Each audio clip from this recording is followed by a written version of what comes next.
Welcome to the motherfucking relay. We're covering today's top boxing news. Okay, we'll start with this. The fight date in November for the Amanda Serrano versus Katie Taylor rematch is fast approaching, and with it, news of purse records that are set to be broken in this rematch. Netflix put up a lot of money to get the rights for this fight. Amanda Serrano stated via her Instagram account, "Say what you want, but remember, Puerto Rico is always there for us. If you're a Boricua, they support theirs no matter where they go. November 15th, Puerto Rico heads to Texas for my much-anticipated rematch. Taylor versus Serrano II, 80,000 arena, AT&T Stadium. Let's make some noise." A few thoughts. I don't think most people know this, but Amanda Serrano has already made enough money she doesn't actually have to keep boxing or managing fighters. She's taken a liking to managing fighters, and I feel like Amanda has more business savvy than most boxers that endeavor into that aspect of the business.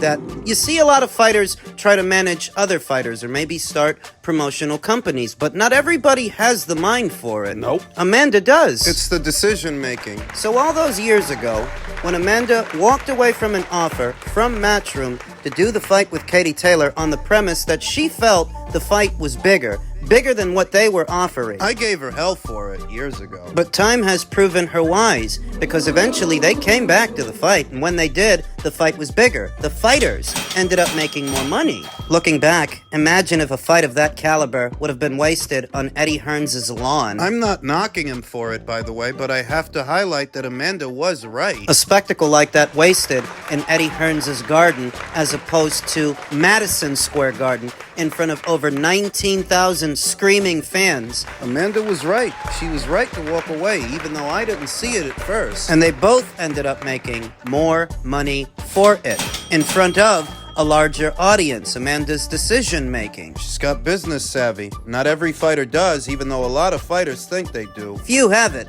Amanda has it. When she made the decision to go into business with Jake Paul, partner up with him at a time where Jake Paul wasn't exactly welcomed with open arms by the world of boxing, people within boxing, not liking his presence in it, Amanda went against the grain and partnered up with him, parlayed that into an undisputed run and even more success, which she then parlayed into sponsorships, endorsements, more money outside of the ring, as well as more money inside of the ring. That what she's about to make for this Katie Taylor rematch, win or lose, is enough to retire on. Amanda doesn't have to box. It's the decision making that tells the story. Who's got a knack for the business side of boxing and who doesn't? Because so many fighters think they do, but few actually have it. And Amanda has it. The business savvy, the eye for talent. She has it. Currently, she's managing fighters, but I could see her one day having her own promotional company,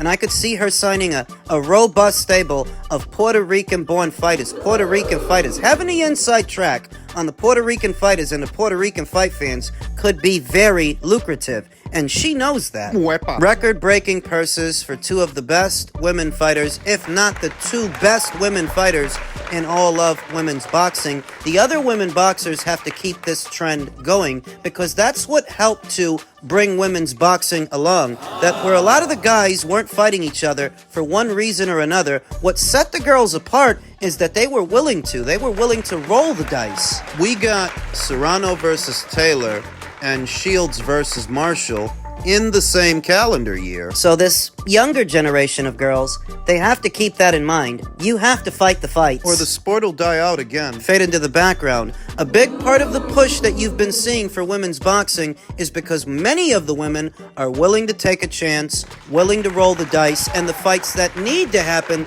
don't take anywhere near as long as it does with the men. In some instances, the fights that need to happen with the men don't happen at all. But you can usually count on the women to have the fights that they need to have. They have to keep that trend going and performing, not making the mistake that oftentimes the men make, taking things for granted. This is entertainment after all. You can't lose sight of that you can have a belt or some belts and you can be accomplished in your own way, but you can't forget to entertain an audience. Amanda does that. Amanda and Katie both do that. They make it a point to do that. And that can't be understated. It's important to entertain the audience in victory or defeat because it's the entertainment that keeps them coming back. I don't imagine Amanda sticks around the sport too much longer. If she wins and she beats Katie, they can do a trilogy. If she loses, she can always go back down to featherweight, have a unification match with some of the champions down there. She's got options, though given what she's making now and how long she's been in the sport, I don't imagine she sticks around too much longer. I think she's gonna win in November. I think it's her time to win that fight, though what she does after that, we'll see. Attention now turns to the heavyweight division, the Anthony Joshua versus Daniel Dubois fight, which is going to be cheaper so that it won't be stolen. That a lower price point may make the fight more attractive to that many more people so they don't have to wrestle with laggy streams on sketchy websites to try and watch it for free. It's practically free. Though hardly an example of altruism, the decision of Turki Al-Sheikh to lower the pay-per-view price for Joshua versus Dubois is nevertheless a decision both shrewd and welcome. According to payperview.com, fans in the United States will be able to buy the Joshua vs. Dubois heavyweight fight set to take place in London this weekend for as little as $20. This is compared to the $89.99 it will costed you to watch Canelo this weekend. Two pay-per-views spaced that close together, something's got to give. And something finally did. So this decision has to have been made with the US fight fan in mind, more so than anyone else because we pay more than anyone else, than everyone else. So will it work? Because lowering the price point of a pay-per-view doesn't exactly eliminate that alternative. The alternative to watch an illegal stream on some pirate site after Xing out a few pop-up ads en route to the link, en route to the stream. You mentioned the pay-per-view. I think this is my next big fight. Al-Sheikh, the chairman of Saudi Arabia's General Entertainment Authority, told Talk Sports Jordan and White show, I dream of a pay-per-view with a good price to make the fans happy and subscribe and get them to watch it legally. So long accustomed to being fleeced or simply made to feel as though they should pay for everything, now boxing fans are suddenly being greeted with what appears, on the face of it, a bit of a bargain. It is a bargain, motivated entirely by their growing propensity to seek the alternative, illegal ways of watching overpriced products. Sure, but still, at a time when prices are soaring, it is a bargain all the same. Rejoice in the fact. Imagine it will continue. It has to. It's not enough to do it once. Imagine lessons have been learned. You may recall that before and after Alexander Usyk fought Tyson Fury in Saudi Arabia, there was much talk of records being broken and history being made. However, one record, which came to light only afterwards, would have irked Al-Sheikh and the other characters involved. The record, revealed in a report by the Daily Mail, had to do with the amount of people who had watched Usyk versus Fury fight their 12 rounds in the desert illegally. At least 20 million people, so said this report, watched the fight via illegal streams, equating to 95 million euros in lost revenue for the various broadcasters. If that sounds like a lot, it's because it is. Yeah, but I don't know that you can necessarily equate the number of illegal streams to the amount of money you lost, because you don't know that any of those people ever had any intention of paying for the fight. It's a flawed formula. You can't lose what you never had.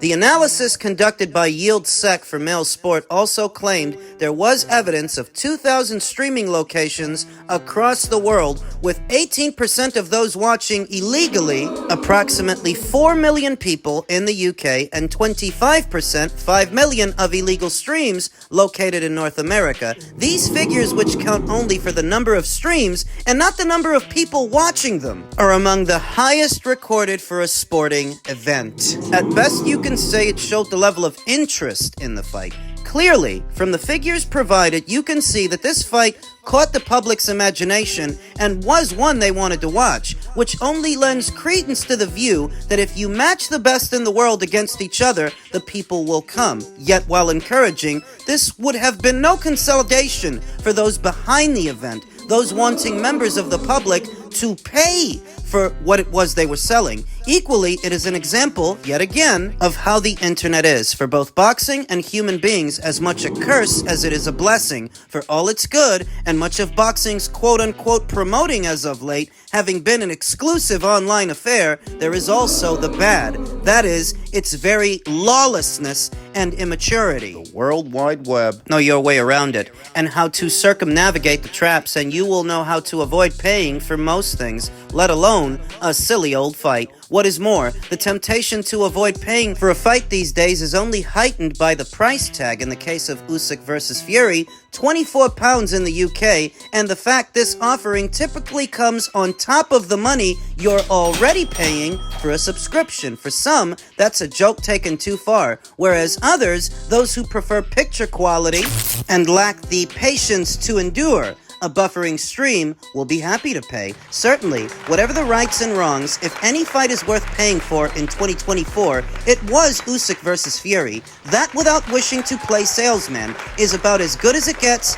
in the modern era, and more importantly, possessed everything you could hope for in a fight. 2 unbeaten champions. All the marbles, all the belts, legacy. So many questions and the ever-appealing prospect of clarity as its conclusion. Not only that, the fight delivered. It delivered in every aspect, and one would struggle to find anybody who paid to watch it unfold and then wanted a refund at its conclusion. In that respect, it's a shame. So many cheated the system and yes, took money from those involved. However, is that not simply the price you pay for becoming so reliant on social media to do your selling and flexing? You have, after all, targeted this very audience, an audience mature only in matters of online clout chasing, and identified your ideal media lineup with this utopia in mind. You want things quick and easy, superficial and stupid.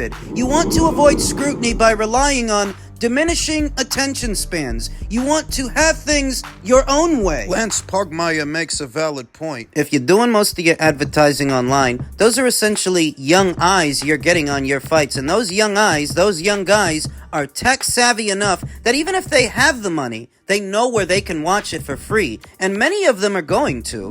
It's all well and good, but best not to complain when the very audience you have targeted rebel, for they know how, and get what it is you have spent weeks or months selling them without paying a penny. They will still be the people liking and retweeting your posts, and they will still consume your content and watch your reaction videos. Digital shoplifters. But just know that on the night itself, when it really matters, some of these quote-unquote fans know of ways to ensure they have the last laugh. This is something the men behind Usyk versus Fury have perhaps discovered the hard way and are now, with Joshua versus Dubois, doing all they can to learn from that lesson. They are now dealing with a distracted world, after all. A world that is not only savvy when it comes to circumnavigating the system, but also spoiled by a million different options every minute of the day. Like it or not, human beings now have countless alternatives to the big fight. If they deemed it too expensive, they can find something else to do at 11 p.m. on a Saturday night.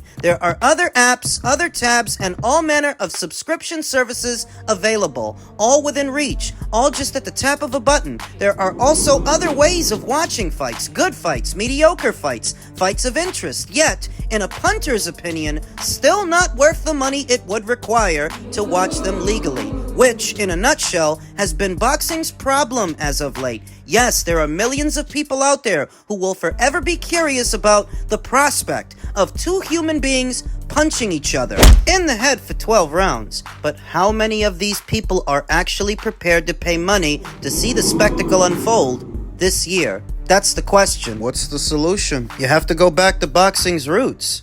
Boxing is a poor man's sport, it's a common man's sport, and you can't treat it like it's a luxury item. I've been saying this to no end. Boxing was at its best and at its biggest when it was accessible to anyone and everyone, but over a long period of time, it was tucked away behind paywall after paywall after paywall on premium cable networks and their pay-per-views, to the point where alternatives were developed, and now it's not a quick fix. You can't do this once and think everything's gonna be alright. You have to do this consistently, over time. Work to make the fights accessible, affordable. Undo the damage by giving boxing back to the people. This is how you start. But it can't stop here. We need to see more of this. A lot more. because boxing built this monster. Oh yes, boxing as an industry is responsible for what you're seeing. It was the greed from within that caused the people within boxing to inundate the market with all these box office fights, more than people were willing to pay for, and those people, they found alternatives. This didn't start with Turkey El Sheikh and his Riyadh season pay-per-views. This has been going on steadily for the last 5 or 6 years, I want to say. In America. Not to be long-winded, I'll give you the short version. Inundating the market with pay-per-view after pay-per-view after pay-per-view eventually opened a door they are now finding hard to close. They created this monster. The monster being the record amounts of piracy they are now seeing. There wouldn't be a need for that if you guys weren't tucking everything behind a paywall. It almost reminds me of the story of Bullvi, otherwise known as Beowulf. The sins of the father. So to fix it, you need to give boxing back to the people. And that's not just lowering the price point for this pay-per-view or these pay-per-views.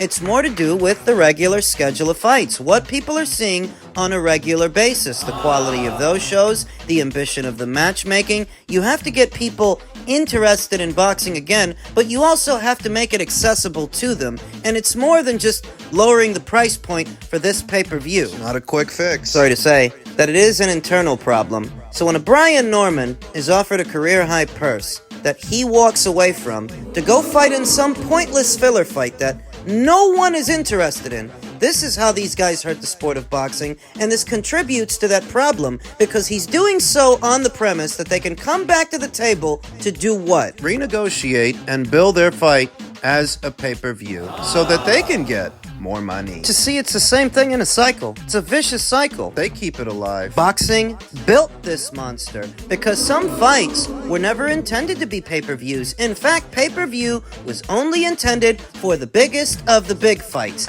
And Boots versus Norman, that ain't it. Nope.